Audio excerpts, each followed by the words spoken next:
حاصل ہوئی یہاں آنے کے بعد پروگرام میں آنا ہوا اور یہاں کے سارے معاملات کو دیکھا، کمیٹی اور تمام اساتذہ کی محنت کو دیکھا، ماشاءاللہ بڑی خوشی ہو رہی ہے کہ بڑی کم مدت میں بھی حالیہ طور پہ ان لوگوں نے تعلیمی آغاز کا سلسلہ شروع کیا تھا اور بہت جلد انہوں نے اس کو رزلٹ میں تبدیل کرتے ہوئے قوم کو الحمدللہ 6 حفاظ دے رہے ہیں۔ اور گاؤں میں یہ سونے پہ سہاگا والی بات یہ ہے کہ گاؤں کے 6 بچے حفاظ کی لسٹ میں مطلب موجود ہیں، حافظ کی شکل میں قوم کو دیا جا رہا ہے اسی گاؤں سے۔ اور گاؤں میں بہت ساری جگہ ادارے ہوتے ہیں لیکن باہر سے بچے حافظ قرآن بنتے ہیں، آتے ہیں، پڑھتے ہیں، لیکن یہ بہت بڑی بات ہے کہ گاؤں کے بچے پڑھ کے الحمدللہ حفظ قرآن مکمل کیا ہے۔ قابل مبارکباد ہے تمام کمیٹی والے، ادارے کے جو جتنے بھی اراکین ممبران ہیں اور اساتذہ وغیرہ کی محنت لگن کا یہ بالکل جیتا جاگتا ثبوت ہے کہ ان لوگوں کی محنت شاقہ کی وجہ سے ہی الحمدللہ آج یہ دن دیکھنے کو مل رہا ہے اور پوری قوم دیکھ رہی ہے کہ 6 بچوں کی دستار بندی، دستار حفظ قرآن ہو رہی ہے، ٹھیک ہے۔ اور یہ زمانہ اس پرفتن دور میں یقیناً قرآن کی تعلیم کو کہتے ہیں نا بڑھاوا دینے کی ضرورت ہے، قرآن کی تعلیم کو عام کرنے کی ضرورت ہے۔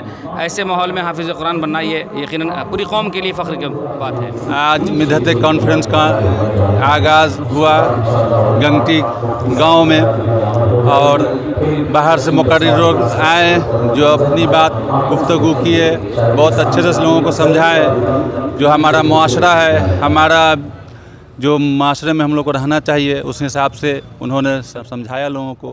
اور بہت بڑے بڑے علماء حضرت عمر رضا صاحب قاری بریلی شریف سے آئے، حضرت مطیع الرحمان صاحب آئے اور دیگر شعراء کرام آئے۔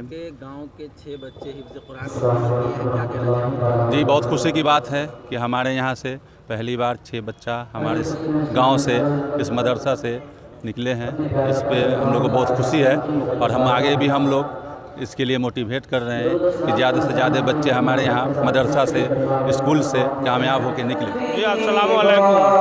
جی الحمدللہ بڑی خوشی کی بات ہے کہ پہلی بار ہمارے گنگٹی رضا آباد گنگٹی میں مدرسہ رضا العلوم گنگٹی میں 6 بچے قرآن کا حفظ کا فراغت حاصل کر رہے ہیں۔ اسی سلسلے میں یہ جلسہ کا پروگرام رکھا گیا ہے۔ ہم لوگوں کو بڑی خوشی ہے اور اللہ سے دعا کرتے ہیں کہ آئندہ اس سے زیادہ کا کرنے کی توفیق عطا فرمائے۔ تمام بچوں کو ہم دلی مبارکباد دیتے ہیں، ان گارجین کو اور ماں باپ کو بھی دعا سے نوازتے ہیں۔ اللہ تعالیٰ ان لوگوں کو صحت میں اور پڑھائی میں، علم میں ترقی عطا فرمائے، تو ساتھ ساتھ ہم تمام لوگوں کو صحیح راستے پہ چلنے کی توفیق عطا فرمائے۔ اور ہمارے مدرسہ رضا العلوم میں بڑی بہت دنوں سے ہم لوگ جدوجہد محنت کے ساتھ تو سب لوگ مل جل کے اس کو چلانے کی کوشش کیے ہیں اور اللہ سے دعا کرتے ہیں کہ آگے اسی طرح چلتا رہے۔ اور اگلی بار 5 جولائی 2022 کو 6 بچے کا حفظ ہونا ہے، آئندہ سال 10 سے 12 بچے کا حفظ ہوگا۔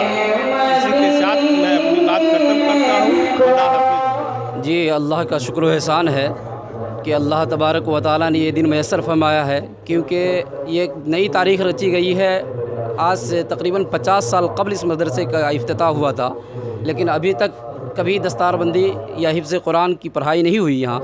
الحمدللہ لاک ڈاؤن میں میں نے حفظ قرآن کی تعلیم شروع کیا اور الحمدللہ آج 6 بچے ہمارے یہاں مکمل حفظ قرآن کیے ہیں اور اسی کی دستار بندی ہے۔ الحمدللہ لوگ اس سے متاثر ہوئے ہیں اور یہ آغاز ہمیشہ جاری رہے گا۔ اور ہم لوگوں کا ایک اعلان ہے کہ ہر گھر میں ہو حافظ قرآن، میرا مشن میرا اعلان، ہر گھر میں ہو حافظ قرآن، یہ ہماری تحریک ہے انشاءاللہ العزیز۔ میرا ارادہ ہے اور ہمارے جتنے مدرسین ہیں سب لوگ بہت محنتی ہے اور اللہ نے چاہا تو انشاءاللہ العزیز اچھے ہیں، آنے والے وقت میں 6000 ہوں گے ہمارے یہاں۔